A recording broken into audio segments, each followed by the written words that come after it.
نحمده ونستعينه ونستغفره ونعوذ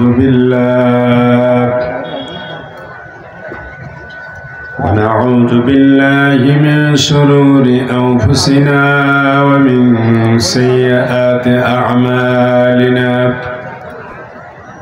من يهد الله فلا مضل له ومن يضلل فلا هادي له. ونشهد أن لا إله إلا الله وحده لا شريك له. ونشهد أن سيدنا وحبيبنا ومولانا محمدا عبده ورسوله الذي أرسله بالحق بشيرا ونذيرا وداعيا إلى الله بإذنه وسراجا منيرا. فقد قال الله تعالى في كلامه المجيد وفرقانه الحميد: أعوذ بالله من الشيطان الرجيم. بسم الله الرحمن الرحيم. إن الله وملائكته يصلون على النبي يا أيها الذين آمنوا صلوا عليه وسلموا تسليما. اللهم صل على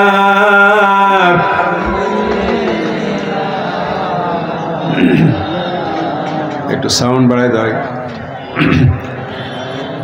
ওয়ালা আলি সাইয়্যিদিনা। সবাই একটু জবান খুলে মহব্বতের সাথে বলি। এই যে ভাইরা দাঁড়ায় আছেন একটু বসলে ভালো দেখা যায়, বসে যান, সবাই বসে যান। যারা দাঁড়িয়ে আছেন বসে যান, সবাই আমরা বসে যাই ভাই। ওই যারা পিছনে দাঁড়িয়ে আছেন একটু আমরা এগিয়ে যদি বসি সুন্দর করে একটু শৃঙ্খলার সাথে, আরও একটু সামনে জায়গায় নিয়ে বসা যাবে। এই যে ফাঁকা জায়গাগুলো পূরণ করে বসি, এই সামনে আগায় যা বসা যাবে না ভাই, পিছনের পরে আরো লোক আসবে তখন সমস্যা হবে। একটু সামনে আগে আসি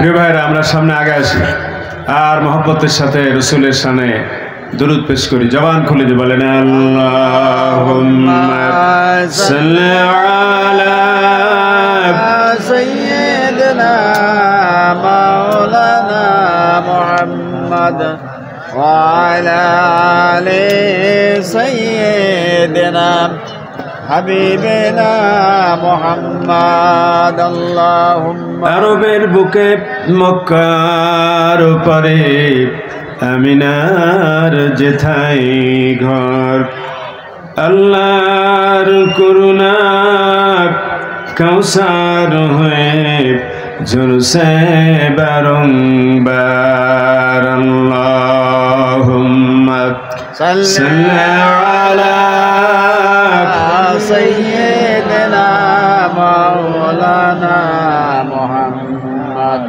ওয়া আলা আলি সাইয়্যিদিনা হাবিবিনা মুহাম্মদ। ओने फूल तो बुलबुल का तरन्नुम भी न हो, चमने दहर में कलियों का तबस्सुम भी न हो।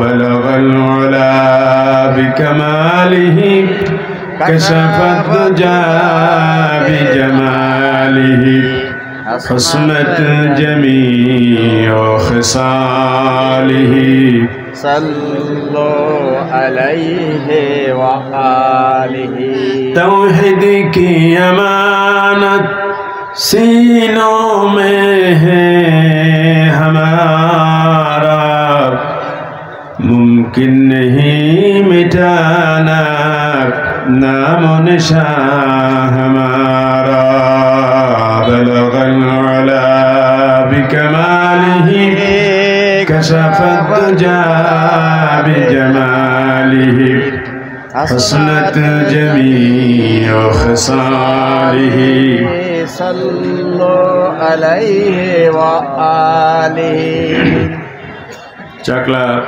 মহলদারপাড়া আমিনিয়া জামে মসজিদের উদ্যোগে 26তম ঐতিহাসিক তাফসীরুল কোরআন মাহফিল 2 দিন ব্যাপী মাহফিলের আজকের সমাপনী দিবসের সম্মানিত সভাপতি জনাব আব্দুল মজিদ, বিশিষ্ট ব্যবসায়ী ও সমাজসেবক,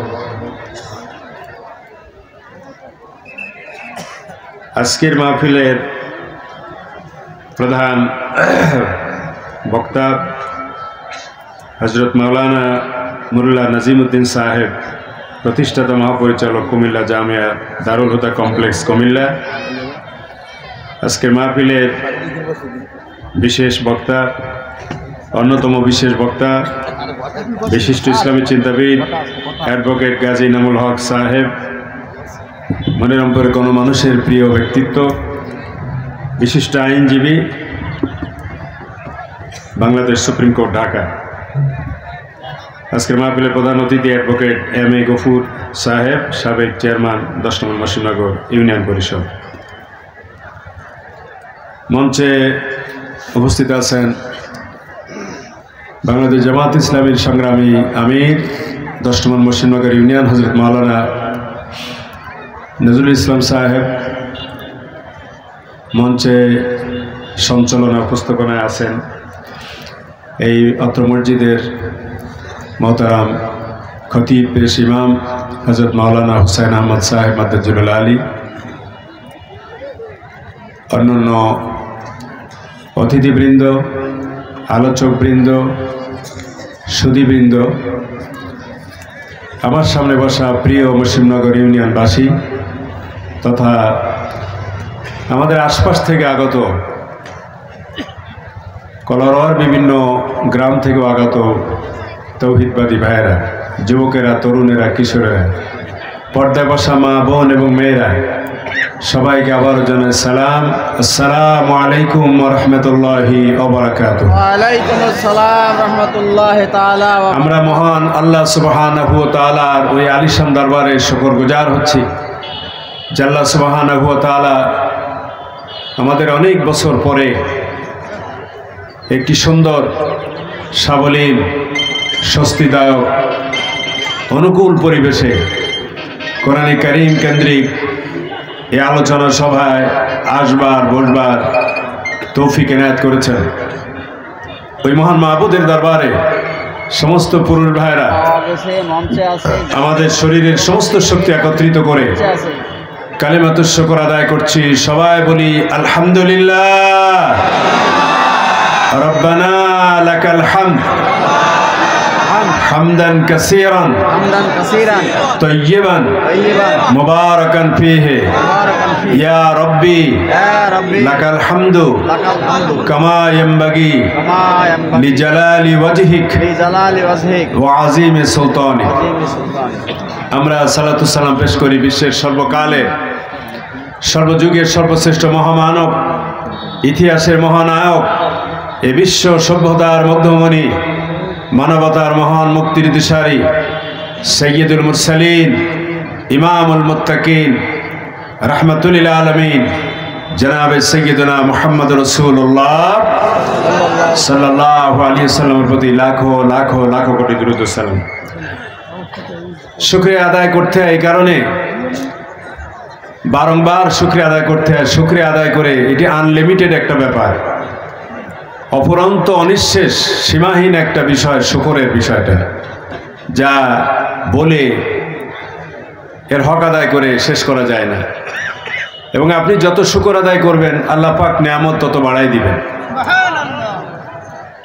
এই যে মুক্ত পরিবেশে আমরা কথা বলছি, বেশি দিন আগের কথা না, মাত্র গত বছর। এই গত বছরও কি আমরা কথা বলতে পারছি ভাই? না, আসতেই পারেনি। এই পরিবেশটা কে দিয়েছেন? আল্লাহ, আল্লাহ তাআলা। এটার জন্য আমরা ভুলে না যাই। কি চমৎকার পরিবেশ, অথচ দেখেন আমরা এইভাবে ভাবি না। আমরা যে যার মতো করে এই ভূমিকাকে, অবদানকে আমরা নিজের পকেটে নেওয়ার জন্য, নিজের গোলায় নেওয়ার জন্য চেষ্টা করতেছি, নিজের পুকুরে নেওয়ার জন্য চেষ্টা করতেছি। এটা আমার অবদান, এটা আমার ভূমিকা, এটা আমার করণীয়, এইভাবে বলে আমরা ভাগ বসাতে চাই। একটু সাউন্ডে করো। প্রিয় ভাইরা, আপনি একটু মানসিকভাবে একটু নিরিবিলি চিন্তা করে দেখেন তো। মাত্র একটা বছর আগে আমার যতদূর মনে পড়ে যে আমি তো প্রায় 20 বছরের আশেপাশে 2001-2 সাল থেকে নিয়মিত এখানে আসি, এই মাহফিলে আসি, প্রতি বছরই আসি।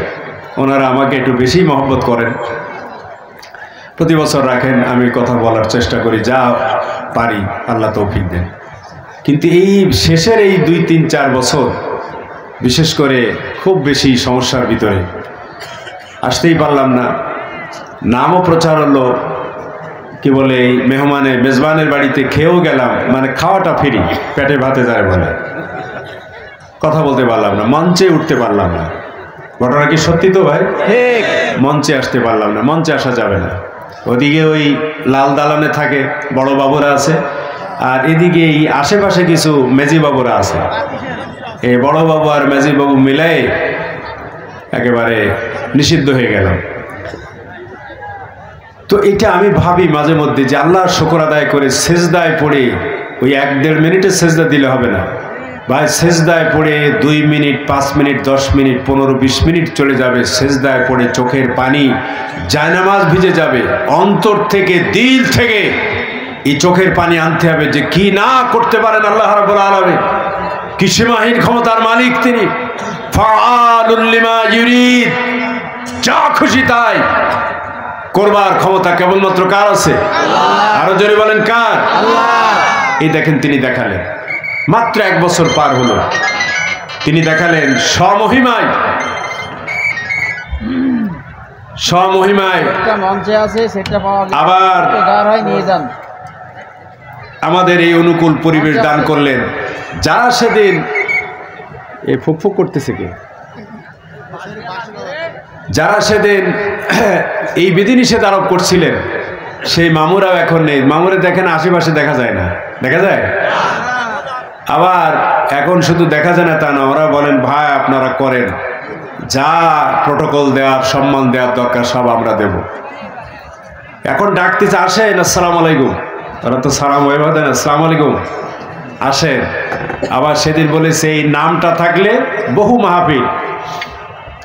আমি নিজেকে চিন্তা করি যে আমি তো ছোট্ট একটা মানুষ, আমি তো এমন কিছু না, আমি গেলে মাহফিল বন্ধ হয়ে যাবে কেন? কি সমস্যাটা কি? আমি কি বড় মাস্তান, ক্যাডার, না দুর্ধর্ষ সন্ত্রাসী, ডাকাত, গুন্ডা? কি যে আমি আসলে মাহফিল বন্ধ হয়ে যাবে কেন? এটা হয়েছে, এটা ছিল বাস্তবতা।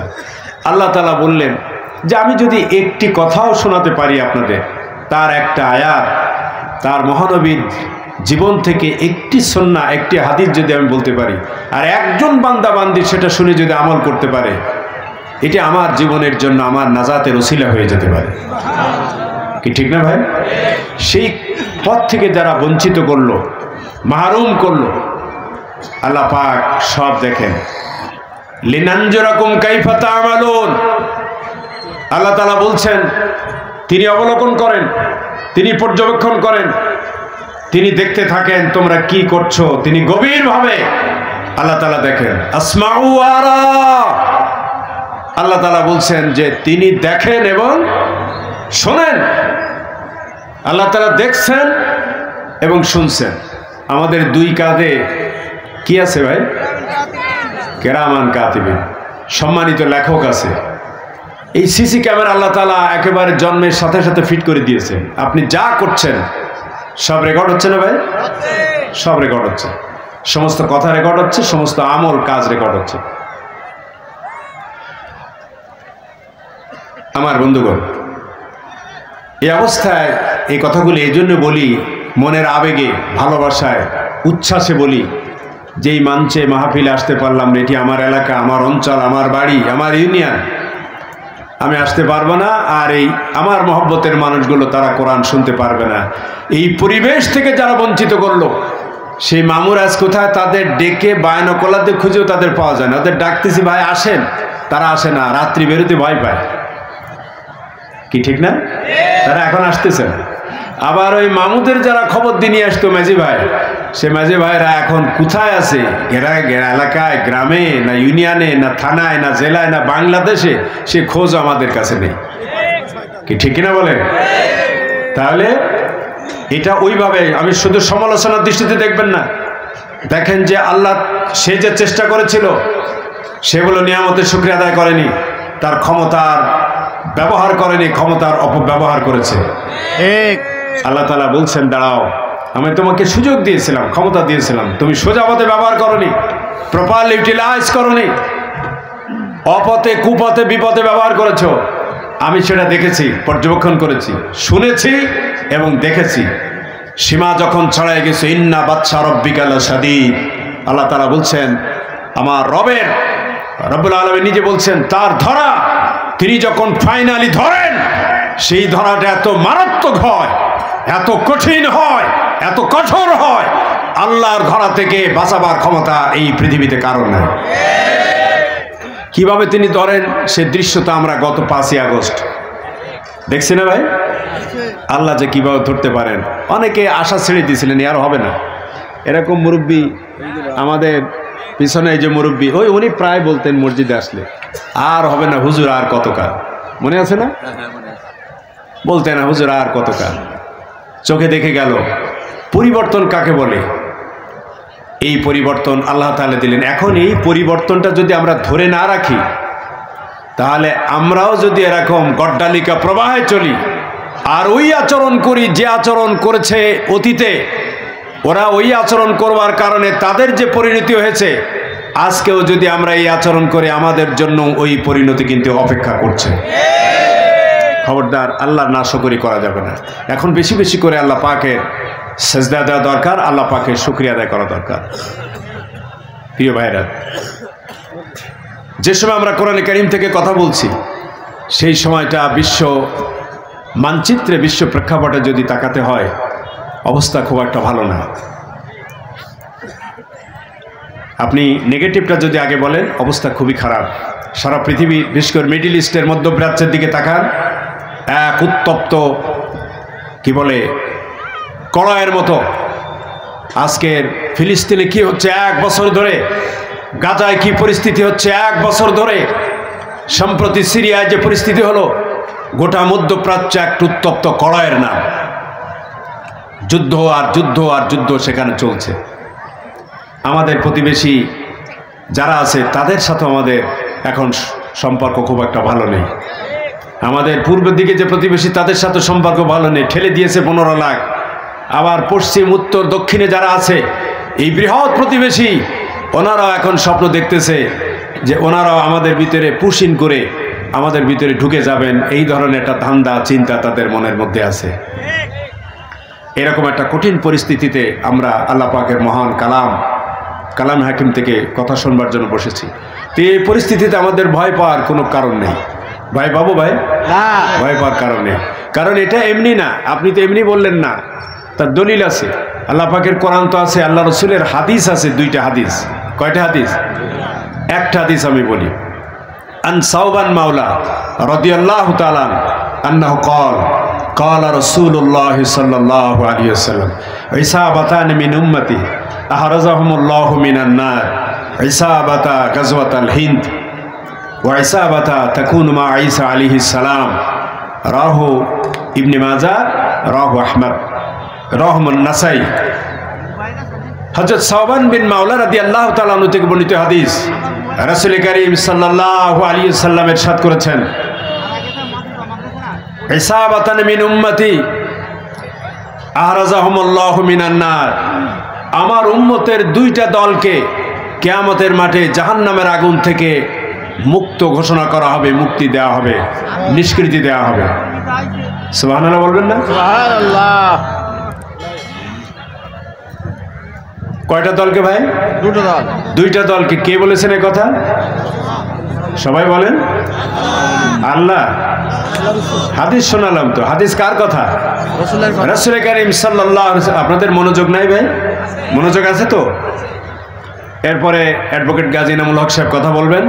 এরপরে আজকের মুআজ্জাজ মেহমান প্রধান বক্তা মোল্লা নাজিমউদ্দিন সাহেব, তিনি বোধহয় মাঝপথে কিছুক্ষণ মধ্যে পৌঁছাবেন, তিনিও কথা বলবেন, আপনার মজা করে শুনবেন ইনশাআল্লাহ। আমি তার আগের এই সময়টুকু, যতটুকু সময় পাই, চেষ্টা করবো ইনশাআল্লাহ একটা বিষয়ের দিকে আপনাদের নিয়ে যেতে। আপনারা যদি সহযোগিতা করবেন, রাজি আছেন ইনশাআল্লাহ? বর্তমান যে পরিস্থিতি, আমরা কোরআনে কারীম কেন্দ্রিক যে আলোচনা সবাই বসেছি, তাফসীর মাহফিল, এই মাহফিলে শুধু ওয়াজ শুনলাম, সুবহানাল্লাহ আলহামদুলিল্লাহ পড়লাম, এটা নিঃসন্দেহে সওয়াব, অস্বীকার করবার কোনো সুযোগ নেই। কিন্তু কোরআনে কারীমের মাহফিল নিছক ধর্ম মাহফিল, তারপর আমাদের আগে বলা হতো ধর্মসভা, এই অর্থে, এই সংকীর্ণ অর্থে দেখবার কোনো সুযোগ নাই। কোরআনে কারীমের মাহফিল থেকে জাতি গঠন, আত্মগঠন, কর্মসংস্থান, মানব উন্নয়ন, সমাজ কল্যাণ, দেশ, জাতি, আন্তর্জাতিক সম্প্রদায়ের সামগ্রিক কল্যাণের জন্য এখান থেকে গাইডলাইন দেওয়া হবে, এখান থেকে মেসেজ দেওয়ার জন্যই তাফসীরুল কোরআন মাহফিলের আয়োজন করা হয়। কথা ঠিক কেন বলে? নিছক এখানে একটু ধর্মসভার নাম দিয়ে খুব খণ্ডিত, বিভাজিত একটা চিন্তা করা ছাড়া, এটা বাতুলতা ছাড়া আর কিছু হয় বলে আমি মনে করি না। সেজন্য আমার দেশের কি পরিস্থিতি, আন্তর্জাতিক পরিস্থিতি কি, এটি দেখবার জন্য আল্লাহ পাকের এই কোরআন আমাদেরকে নির্দেশনা দেয়। কি ঠিক তো ভাই? ঠিক। কারণ কোরআনে কারীমে আল্লাহ রাব্বুল আলামিন বলেন, তাহা মা আরসালনা আলাইকাল কুরআনা লিতাশকা। জোরে জোরে বলি সুবহানাল্লাহ। আল্লাহ রাব্বুল আলামিন বলেন তাহা, এর অর্থ আমরা জানি না, আল্লাহ রাব্বুল আলামিন তিনি ভালো করে জানেন।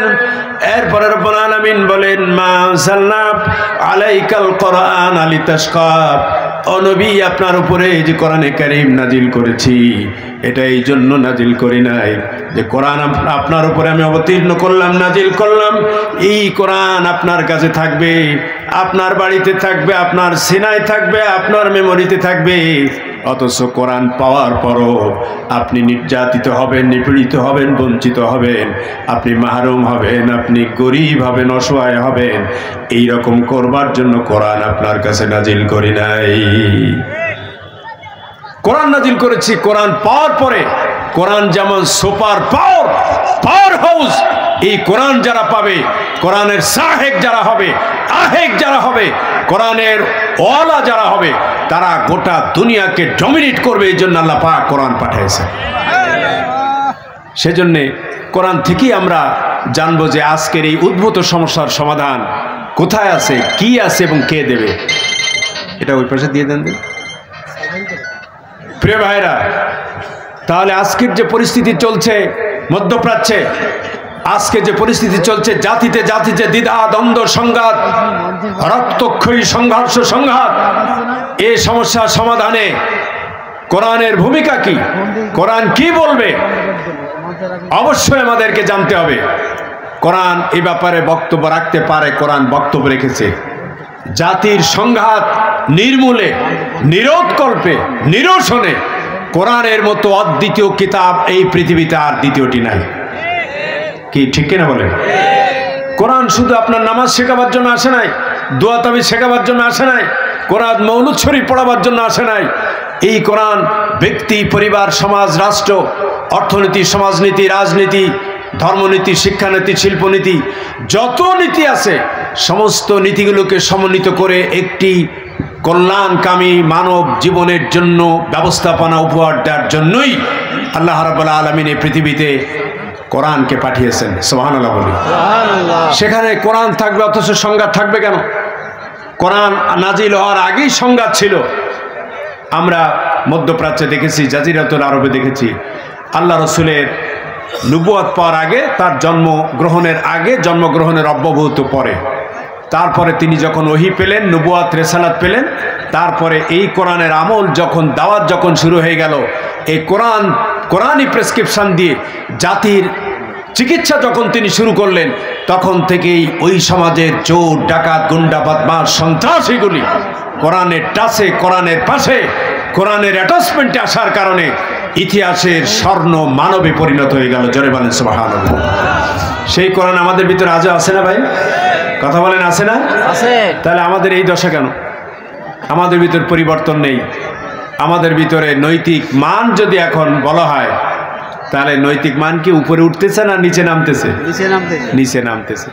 তাহলে কোরআন থেকে লাভটা কি? তাহলে নিশ্চয়ই আমরা কোরআন বুঝতেছি না, কোরআন জানতেছে না, কোরআনের গবেষণা, কোরআনের আমল আমাদের কাছে নাই। প্রিয় ভাইরা, রাসূল করিম সাল্লাল্লাহু আলাইহি ওয়াসাল্লামের একটা হাদিস শোনাইছিলাম, মনে আছে? হাদিস একজন সাহাবীর নাম বলেছিলাম, দেখ কয়জন পারেন, স্টেজে না নিচের থেকে বলেন তো ওই সাহাবীর নাম কি? যে দুই একজন বলার চেষ্টা করেছেন, তবু কপাল ভালো, মান সম্মান বেঁচে গেছে। আমি তো স্পষ্ট করেই বলেছিলাম, অস্পষ্ট কথা তো বোধহয় বলিনি। সাওবান মাওলা, ওখানে ইবনুন আছে, মাওলার ছেলে সাওবান। এই সাওবান মাওলা থেকে বর্ণিত হাদিস, আল্লাহ রসুল সাল্লাল্লাহু আলাইহি ওয়াসাল্লাম বলেছেন, কিয়ামতের মাঠে দুইটা দলকে, দুইটা গোষ্ঠীকে, দুইটা সম্প্রদায়কে জাহান্নামের আযাব থেকে, আগুন থেকে নিষ্কৃতি দেওয়া হবে। সুবহানাল্লাহ বলবো না? কয়টা দল? দুইটা দল। তার একটি দল হচ্ছে ইসাবাতু গাজওয়াতুল হিন্দ, যারা হিন্দুস্তানের সাথে যুদ্ধে, হিন্দুস্তানের সাথে লড়াই, হিন্দুস্তানের সাথে জেহাদে, হিন্দুস্তানের সাথে সংগ্রামে যারা অবতীর্ণ হবে, এই দলকে জাহান্নামের আগুন থেকে কিয়ামতের মাঠে মুক্তি দেওয়া হবে। সুবহানাল্লাহ। হিন্দুস্তান কোনটা ভাই বলেন তো? ভারত। তার মানে হলো আজ থেকে ১৫০০ বছর আগে আল্লাহর হাবিব জনাবে মুহাম্মদুর রাসূলুল্লাহ সাল্লাল্লাহু আলাইহি ওয়াসাল্লাম তিনি আমাদের এই হিন্দুস্তান সম্পর্কে, আজকে যারা ভারতবর্ষ, আজকে যারা ইন্ডিয়া বলি, ভারত বলি, শুধু এইটুকুই ভারতবর্ষ, এইটুকু হিন্দুস্তান ছিল না। এর আশেপাশে আফগানিস্তান, এর পাশে নেপাল, এর পাশে শ্রীলঙ্কা, এর পাশে কি বলে ভুটান, এরপরে মালদ্বীপ, এরপরে বাংলাদেশ, এরপরে মায়ানমার, এই টোটাল এরিয়া নিয়ে এই জায়গাটা হচ্ছে, এরপরে ফিলিপিন, তারপর আরো একটা কি যেন থাইল্যান্ড, এসব মিলিয়ে হচ্ছে এই হিন্দুস্তান, এসব মিলিয়ে হচ্ছে ভারতবর্ষ। এই টোটাল এলাকা আল্লাহ রসুল আজ থেকে প্রায় ১৫০০ বছর আগে তিনি সতর্ক করলেন, মুসলমানদের সাথে এমন একটা সময় আসবে যেই সময় এই হিন্দুস্তানের নেতৃত্বে যারা থাকবে, নেতৃত্বে যারা আছে, আকীদাগত দিক থেকে, বিশ্বাসগত দিক থেকে তারা হচ্ছে মুশরিক। তারা কি? মুশরিক। তারা আল্লাহর সাথে শিরক করে। এখন আপনি হিন্দুস্তানের দিকে তাকায় দেখেন, হিন্দুস্তান যারা ড্রাইভ করছে, হিন্দুস্তান যারা পরিচালনা করে ভারতবর্ষ, দিল্লির শাসন ক্ষমতায় যারা আছে, তাদের আকীদাগত পরিচয় তারা মুসলমান না।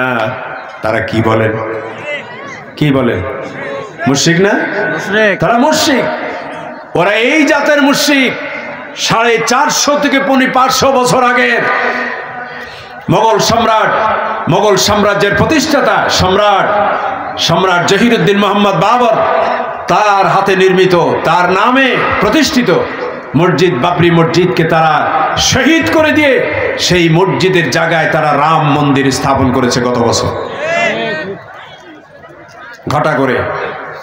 আর সেখানকার যিনি এখন প্রধানমন্ত্রী মিস্টার মোদি সাহেব, তার নেতৃত্বে এখন যে সরকার, এই সরকার যাকে বলা হয় গুজরাটের কসাই, একসময় গুজরাটের মুখ্যমন্ত্রী ছিলেন, কিভাবে মুসলমানদের কচুকাটা করা হচ্ছে, সেখানে মসজিদগুলো গুড়ায় দেওয়া হচ্ছে।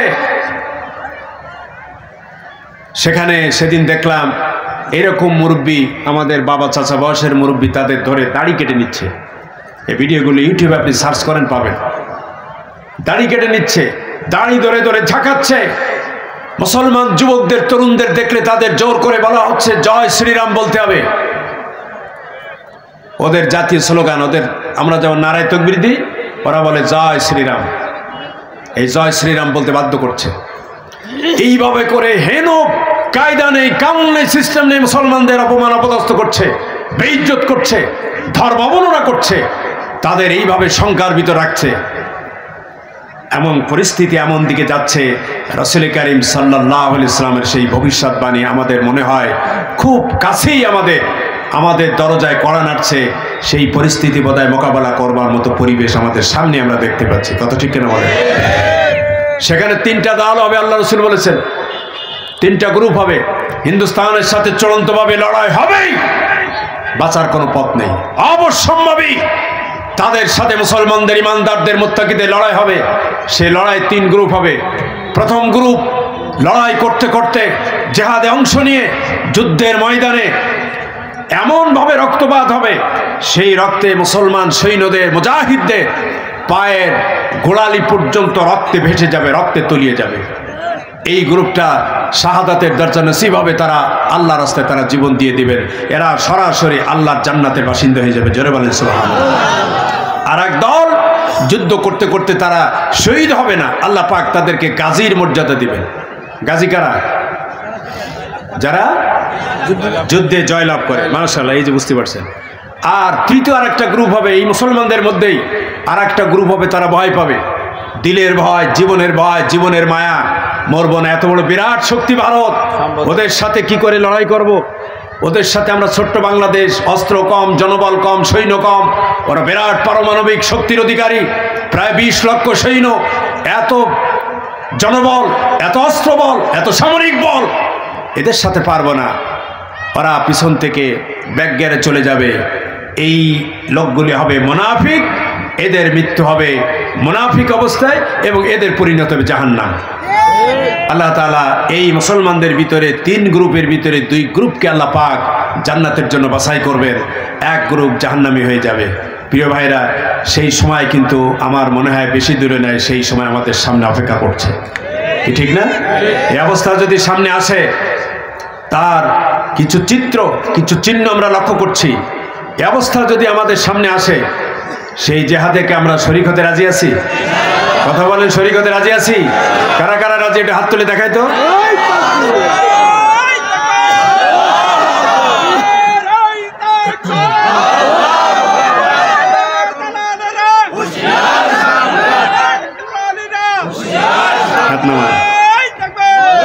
ভাইরা, এই হচ্ছে প্রথম দল। আর দ্বিতীয় দল আল্লাহ রসুল বলেছেন আরেকটা দল, মুসলমানদের আরেকটা দল হবে কিয়ামতের আগে। হযরত ঈসা আলাইহিস সালাম এই পৃথিবীতে আবার আসবেন। আসবেন না ভাই? জি আসবেন। হাদিস শরীফে এসেছে, একাধিক হাদিস আছে। হযরত ঈসা আলাইহিস সালাম আবার পৃথিবীতে আসবেন। ইমাম মাহদী আলাইহিস সালামের শক্তি বৃদ্ধি করবার জন্য, তাকে সাহায্য করবার জন্য আজকের যে সিরিয়া, এই সিরিয়ার একটা মসজিদে তিনি অবতরণ করবেন।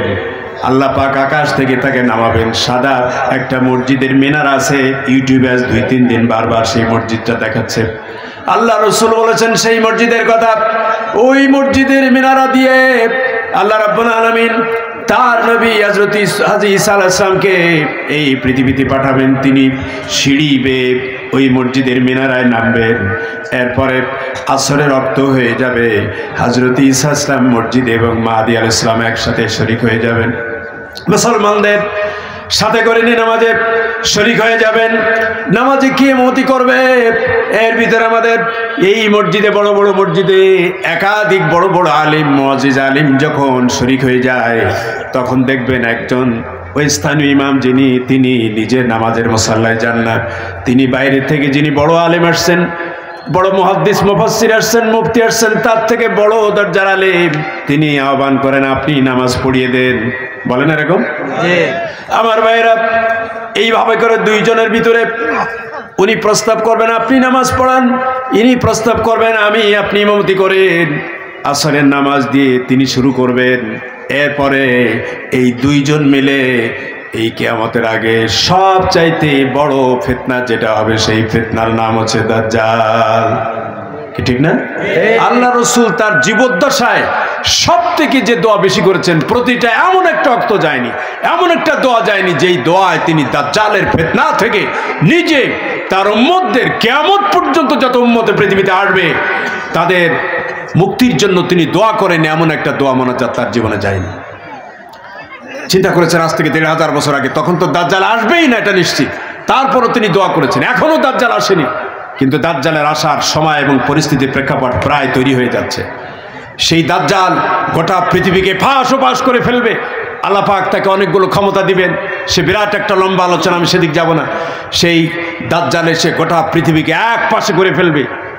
সমস্ত দুর্বল চিত্তের ইমানদার যারা, ফাসিক যারা, মুনাফিক যারা, সব দাজ্জালের উম্মত হয়ে যাবে, অনুসারী হয়ে যাবে। পাক্কা কাট্টা নির্ভেজাল সলিড জেনুইন আল্লাহ রসুলের উম্মত ছাড়া, পাক্কা মুসলমান ছাড়া, মুত্তাকি ছাড়া দাজ্জালের এই ফিতনা থেকে বাঁচার কোনো সুযোগ কারোর হবে না। সেই দাজ্জালকে বধ করবার জন্য, হত্যা করবার জন্য হযরত ঈসা ইসলাম খুঁজবেন এবং ঈসা ইসলামের হাতেই দাজ্জাল দুনিয়া থেকে বিদায় নেবে, তার হাতেই তিনি নিহত হবেন। সুবহানাল্লাহ বলেন। এবং আজকের যে সিরিয়া, এই সিরিয়ার প্রাচীন নাম হচ্ছে শাম। কি নাম ভাই? শাম। আল্লাহ রসুল দোয়া করেছেন, আল্লাহুম্মা বারিক লানা ফি শামিনা। আল্লাহ রসুল বলেছেন আমাদের ফি শামিনা, আমাদের শামের উপরে আল্লাহ তুমি বরকত নাজিল করো। সুবহানাল্লাহ বলবেন না? মক্কা মদিনা এরপরে তৃতীয় পবিত্র স্থান, ঐতিহাসিক গুরুত্বপূর্ণ পবিত্র স্থান হচ্ছে শাম, আজকের সিরিয়া। সেই সিরিয়ায় গত ৫৪ বছরে ১৯৭১ সাল থেকে হাফিজ আল আসাদ, কথিত মুসলিম নামধারী একজন প্রেসিডেন্ট ছিল, তিনি ২০০০ সালে বিদায় নিয়েছেন, মারা গেছেন। উনি চলে যাওয়ার পর তার ছেলে বাশার আল আসাদ ২০০০ থেকে এই ২৪ সাল পর্যন্ত তিনি ক্ষমতায় ছিলেন। গত ৮ই ডিসেম্বর, আজকে কত তারিখ? ১১, মাত্র ৩ দিন আগে গত ৮ তারিখে তিনি তার প্রভুদেশ, পৃথিবীর দ্বিতীয় সুপার পাওয়ার সোভিয়েত ইউনিয়ন, এখন বর্তমান রাশিয়া, এই রাশিয়ায় তিনি বিমান যোগে চলে পুতিন সাহেবের কাছে তিনি আশ্রয় গ্রহণ করেছেন।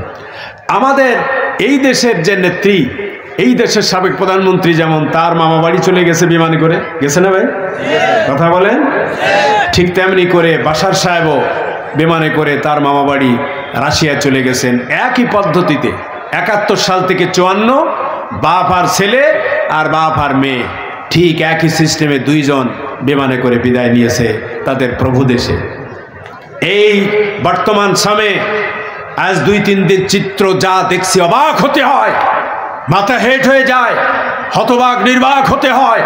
একটা মানুষ কি পরিমাণ নির্মম আর নিষ্ঠুর অমানুষ হতে পারে, এটা কি করে সম্ভব?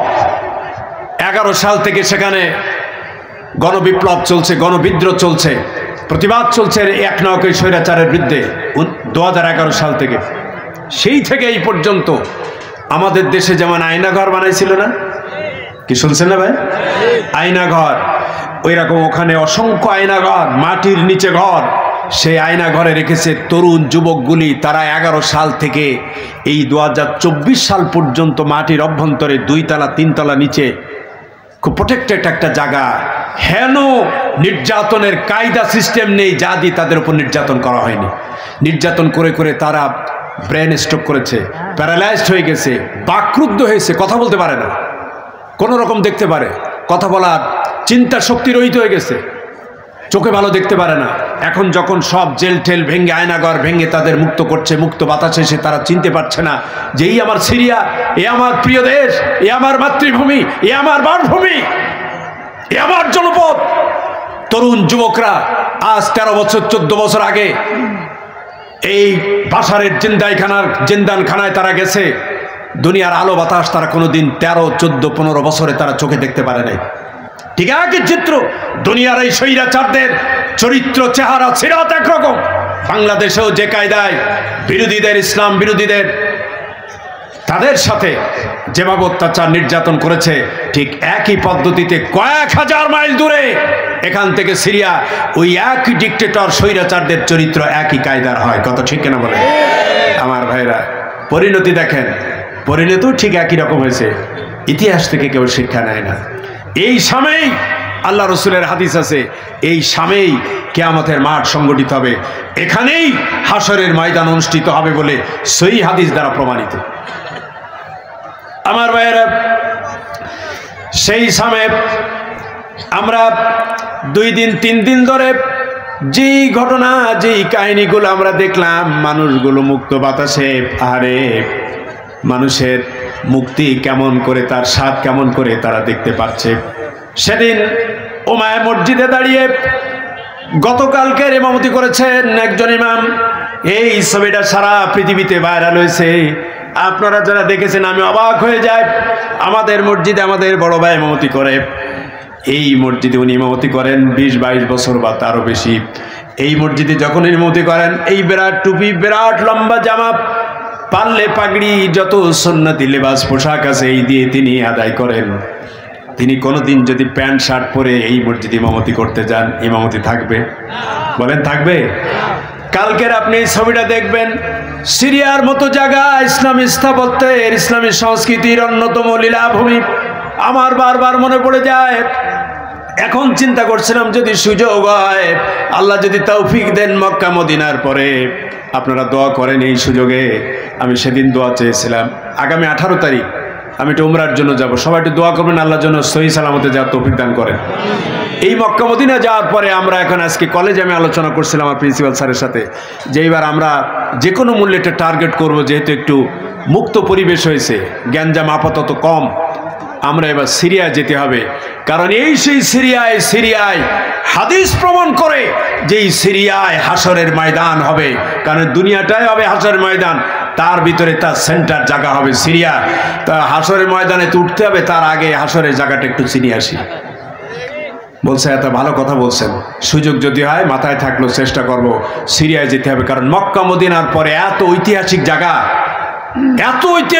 এত নবী রাসূলদের পদভারে প্রকম্পিত এই জনপদ, সেই জনপদে মসজিদ বন্ধ ছিল 16-17 বছর, মসজিদে আজান হয়নি, নামাজ হয়নি। আপনি চিন্তা করতে পারেন, যেই সিরিয়াতে, যেই সামে আমার আল্লাহ রাসূলের পদমোবারক পড়েছে, তিনি ব্যবসা করবার জন্য জীবনের প্রথম দিকে সিরিয়ায় গেছিলেন না ভাই? জীবনের দ্বিতীয়বার তিনি হযরত খাদিজা রাদিয়াল্লাহু তাআলা আনহার ব্যবসা নিয়ে সিরিয়া সফর করেছিলেন।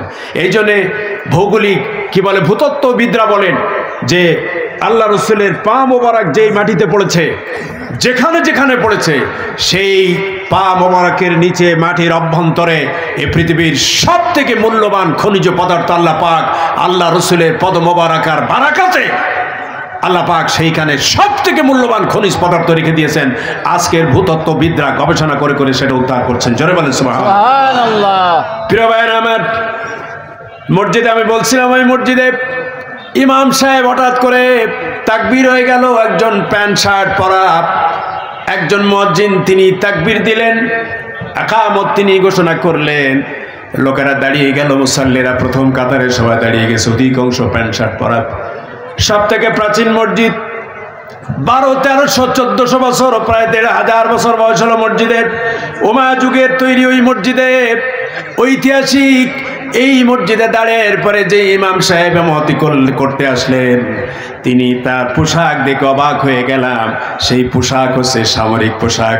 প্যান্ট পরলেন, সামরিক পোশাক, উপরে যে কি বলে সোয়েটার পরেছেন, শার্ট পরেছেন সামরিক, এরপরে একটা ছোট ব্যাগ তার সামনে, এই ব্যাগের ভিতরে, গলার ভিতরে একটা ব্যাগ ঝোলানো ইমাম সাহেবের। সেই ব্যাগের ভিতরে কি বোঝা যাচ্ছে না, নিশ্চয়ই সামরিক কোনো ছোট ইকুইপমেন্টস, কোনো অস্ত্রপাতি তার ভিতরে ছিল। আর তার থেকে বেশি মজা, বেশি খুশির খবর হলো, ইমাম সাহেব যখন ইমামের মুসাল্লায় মেহরাবের কাছে আসলেন, মেহরাবের পাশে তার কাছে বড় একটা রাইফেল, দোনালা বন্দুক, যেটা বলা হয় ক্লাসনিকভ রাইফেল হবে, অথবা AK-47 জাতীয় বড় একটা বন্দুক জাতীয় অস্ত্র নিয়ে মেহরাবের কাছে রেখে তিনি মুসাল্লায় দাঁড়িয়ে গেলেন। কালকেই দেখেন উমাইয়া মসজিদের মতো ঐতিহাসিক মসজিদ, কয়েক হাজার মুসল্লি যে মসজিদে নামাজ পড়ে, সেই মসজিদের ইমাম তিনি তার পোশাক সামরিক, প্যান্ট শার্ট, ব্যাগ ঝোলানো, আর হাতে করে নিয়েছেন সব থেকে বড় একটা বন্দুক, নিয়ে এসে মেহরাবের কাছে রেখে নামাজ শুরু করেছেন। আরো মজার ব্যাপার হলো তার মাথায় টুপি নেই। যুদ্ধের ময়দান থেকে এসেই ইমামতের মুসাল্লায় তিনি দাঁড়িয়েছেন। এই হলো তাদের ইসলাম। আর আমাদের ইসলামের অবস্থা দেখেন। আমাদের যদি যুদ্ধবাদ 71 সালে করেছিল আমাদের বাপ চাচারা দাদারা, আমাদের যুদ্ধ হবে কাদের সাথে? আগে তো হয়েছে পাখিদের সাথে, এবার হবে কাদের সাথে? কি বুঝতে পারলেন না? আল্লাহর জান্নাত যদি পেতে চান, আল্লাহর জান্নাত যদি আমাদের চাওয়া হয়, পাওয়া হয়, বদরি সাহাবীদের যে মর্যাদা, এই হাদিসের ব্যাখ্যায় আল্লাহ রসুল বলেছেন, এই হাদিসের ব্যাখ্যায় মুহাদ্দিসুল কিরাম বলতে চেয়েছেন, বদরের সাহাবীদের যে মর্যাদা, বদরের যুদ্ধে অংশগ্রহণ করে সাহাবারা যে মর্যাদা অর্জন করেছেন, জান্নাতে যে মর্যাদা পাবেন, হিন্দুস্তানের সাথে লড়াইয়ে যেই মুসলমানরা অংশগ্রহণ করে শাহাদাতের দরজা যাদের নসিব হবে, তাদের মর্যাদা বদরি সাহাবীদের মর্যাদার সমান দেওয়া হবে। অতএব যুদ্ধের প্রস্তুতি নেন। শুধু ওই আমাদের অনেকে দোয়া করে, আল্লাহ ওই মসজিদের আমার মৃত্যু যেন শুক্রবারে হয়, আমার মৃত্যু যেন মসজিদের মুসল্লায় হয়, আমার মসজিদ যেন মসজিদে হয়। হ্যাঁ, নিঃসন্দেহে একটা ভালো জায়গা, পবিত্র জায়গা, কিন্তু আপনার দোয়া করতে হবে, আমার দোয়া করতে হবে, আমার মৃত্যু যেন আল্লাহ রসুলের ওই ভাষায় যুদ্ধের ময়দানে হয়, যুদ্ধের ময়দানে হয়, যুদ্ধের ময়দানে হয়। ঠিক কিনা বলেন? যুদ্ধের ময়দানে হয়, যুদ্ধের ময়দানে হয়। এই চিন্তা আমাদের করা দরকার। প্রিয় বন্ধুগণ, রাসূল কারীম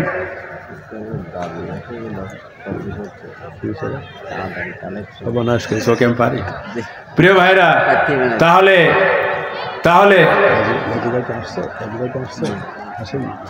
প্রিয় বন্ধুগণ, আপনাদের এই অ্যাওয়ারনেসটা, এই সতর্কটা আমি করলাম যে আমাদের সামনে কিন্তু এই পরিস্থিতি আছে, সুযোগ আছে।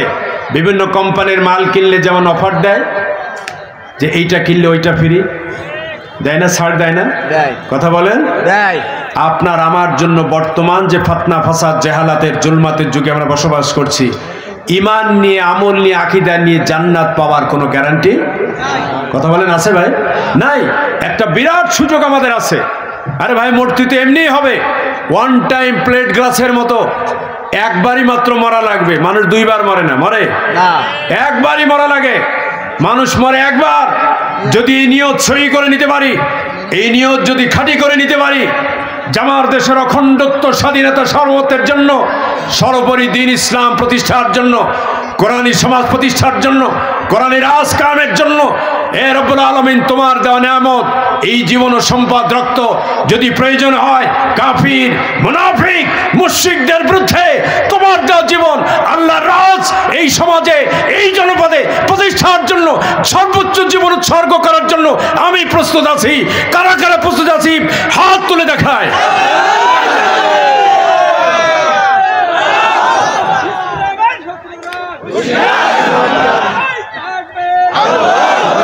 প্রিয় ভাইরা, এটা আমাদের শুধু স্লোগান নয়, এই নিয়ত সই করে নিতে হবে আমাদের।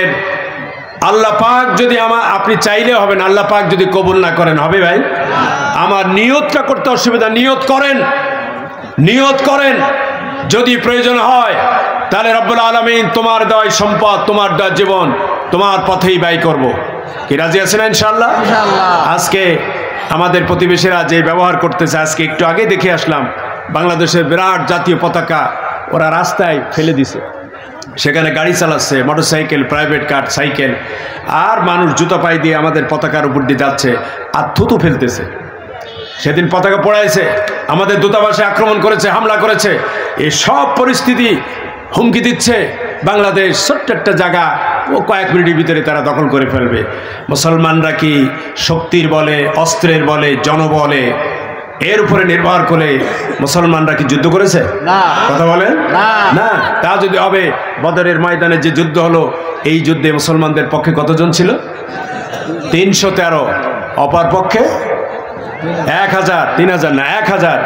আবু জাহেলের মতো দুর্ধর্ষ জেনারেল, সেই যুগের সশস্ত্র আধুনিক সমরাস্ত্রে সজ্জিত 1000 যোদ্ধার বিপরীতে আল্লাহ রসুল 313 জন মুসলমানদেরকে তিনি তৈরি করলেন। তাও খাবার নেই, দাবার নেই, ঢাল নেই, তলোয়ার নেই, নিধিরাম সর্দারের মতো অবস্থা। এই ভোগানাঙ্গা মানুষগুলোকে নিয়ে, তার ভিতরে গরিব মানুষ, তার ভিতরে ছোট্ট মানুষ, তার ভিতরে যুবক, তার ভিতরে আবার বড় মানুষ আছে। বদরের ময়দানের সেই ইতিহাসের দিকে যদি আমরা চোখ বুলাই, আমরা দেখতে পাই আল্লাহর হাবিব যখন মদিনাতে পৌঁছে গেলেন, হিজরত করে যখন মদিনাতে তিনি পৌঁছে গেলেন, দ্বিতীয় হিজরিতে যেই বছর গেলেন তার পরবর্তী বছরে ওই মদিনার মুনাফিকরা, ওই মদিনার ইহুদিরা, এই দুই সম্প্রদায়, আর তৃতীয় সম্প্রদায় ছিল মুশরিক। এই তিনটা সম্প্রদায় সব থেকে বড়, আর একটা ছিল মাজুস। এই চার সম্প্রদায় মিলে নবদীক্ষিত মুসলমানদের উপরে চতুর্মুখী তার আক্রমণ করলো। এই মুসলমানদের কোনো রকম শান্তিতে স্বস্তিতে থাকতে দেয় না। কি করে তাদেরকে আনস্টেবল করা যায়, কি করে তাদেরকে অস্থিতিশীল করা যায়, বিপদগ্রস্ত করা যায়, নিরন্তর চেষ্টা তারা শুরু করলো। আল্লাহ রসুলের মতো ধৈর্যের মূর্ত প্রতীক, এত ধৈর্যশীল মানুষ এই পৃথিবী কখনো দেখে নাই, পৃথিবীর সৃষ্টির পর থেকে কিয়ামত পর্যন্ত আর দেখবে না। এরপরও আল্লাহ নবীর মতো মানুষকেও যুদ্ধের ময়দান পর্যন্ত যেতে হলো। তিনি প্রতিরক্ষামূলক ব্যবস্থা গ্রহণ করলেন, আক্রমণাত্মক নয়। তিনি ঠেকাতে লাগলেন। ওরা এক পর্যায়ে এমন পরিবেশ পরিস্থিতি তারা সৃষ্টি করলো, যুদ্ধের ময়দান পর্যন্ত আল্লাহর নবী তার সাহাবীদের নিয়ে হাজির হয়ে গেলেন। বদর নামক একটা কূপ আছে, সেই কূপের পাশেই যুদ্ধ হলো, যে কারণে ঐতিহাসিক ওই বদর কূপের নামে ইসলামের প্রথম এই যুদ্ধের নাম বদরের যুদ্ধ। জোরে বলি সুবহানাল্লাহ। 313 জন সাহাবী তিনি রিক্রুট করলেন, সংগ্রহ করলেন। সেই আশা জাগানিয়া কাহিনী আমরা হাদিস শরীফের ভিতরে দেখতে পাই। আল্লাহ হাবিব যখন সাহাবীদেরকে, সৈন্যদেরকে, মুজাহিদদেরকে রিক্রুট করছেন, তিনি প্রধান সেনাপতি, কমান্ডার ইন চিফ হিসাবে। আমরা বুখারীর মতো কিতাব, সব থেকে সহিহ কিতাব সিয়াসিত্তার 1 নম্বর হাদিস, সিয়াসিত্তার কিতাবুল মাগাজি বলে যুদ্ধ অধ্যায় সংক্রান্ত আলাদা একটা ফসল আছে, একটা বাব আছে, একটা পরিচ্ছদ আছে। আরো জোরে বলেন সুবহানাল্লাহ। বুখারী শরীফে শুধু নামাজ, রোজা, হজ, যাকাতের কথা, তাহারাতের কথা নাই। পর্দাপুষিতা কি করে করবেন, বিয়ে শাদী, বিয়ে তালাক কি করে করবেন, শুধু এই কথাই নাই। বুখারীর মতো কিতাবে যুদ্ধ অধ্যায় বলে আলাদা একটা অধ্যায়ই আছে, কি করে যুদ্ধ করতে হয়, যুদ্ধের বিধান কি, যুদ্ধের ময়দানে ভূমিকা কি, আদব কি, করণীয় কি, এ সম্পর্কে একটা বাব, একটা ফসল। কি হোসেন ভাই আছে না? ঠিক আছে, আছে। ওই যে আলেমরা বলছেন আছে। তাহলে বুখারীর মতো আসাহুল কুতুবি মিন বাদি কিতাবিল্লাহ তাআলা, হাদিস শরীফে আছে আল্লাহর আকাশের নিচে কোরআনের পরে সব থেকে পবিত্র কিতাব কোনটা? বুখারী শরীফ। বুখারী। এই বুখারী শরীফের ভিতরে যদি যুদ্ধের কথা থাকে, তাহলে সেই যুদ্ধ কি বৈধ না অবৈধ? কথা বলেন। সেই যুদ্ধ আমাদের করা লাগবে, যেই যুদ্ধে নিজে অংশগ্রহণ করেছেন আল্লাহ রসুল সাল্লাল্লাহু আলাইহি ওয়াসাল্লাম। তিনি নিজে অংশগ্রহণ করেছেন। 27, কোন বর্ণনায় বলা হয় 28, এই 27 বা 28টি যুদ্ধে তিনি নিজে অংশগ্রহণ করেছেন, স্বয়ং তিনি সেনাপতিত্ব করেছেন, প্রধান সেনাপতিত্ব। বাকি প্রায় 188টি বলা হয়, এগুলো সারিয়া তিনি প্রতিনিধি পাঠাইছেন। সেই বদরের ময়দানে আল্লাহর হাবিব যখন তার মুসলিম মুজাহিদদেরকে তিনি তৈরি করতেছিলেন, যুদ্ধের জন্য প্রস্তুত করতেছিলেন,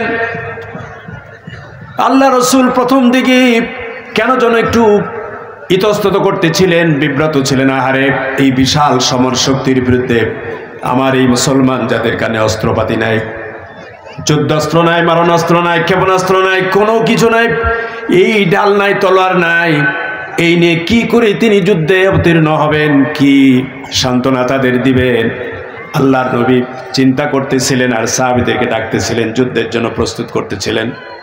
এমন সময় একজন সাহাবী আল্লাহর নবী যুদ্ধের বয়ান করতেছিলেন, ফজিলত বর্ণনা করতেছিলেন, যুদ্ধের জন্য উদ্বুদ্ধ করতেছিলেন, তার ফজিলতের কথা বয়ান করতেছিলেন।